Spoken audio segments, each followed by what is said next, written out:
the fundamental reason is the three countries do not have much in common. They don't have common interests.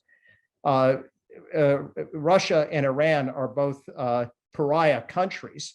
Russia, I think these days, much more of a pariah than Iran, but so they would have a common interest in somehow changing their status. The problem is that they can change their status in different ways. For Iran, changing its status would be, of course, coming back into the nuclear deal, which I want to be clear, it was the irresponsible previous president of the United States who recklessly broke it.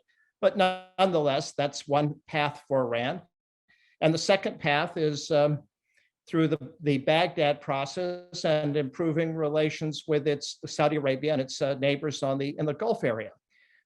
In the case of Russia, there's no easy path for Russia to cease to be a pariah because it's engaged in these massive military operations in Ukraine. And then from an economic point of view, these two countries have conflicting interests.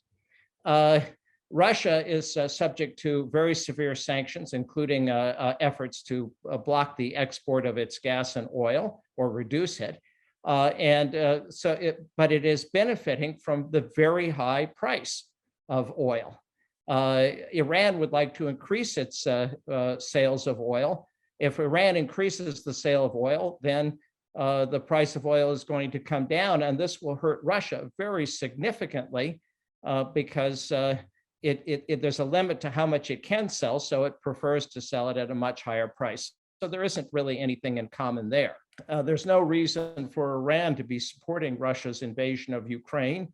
It goes against Iran's basic principles.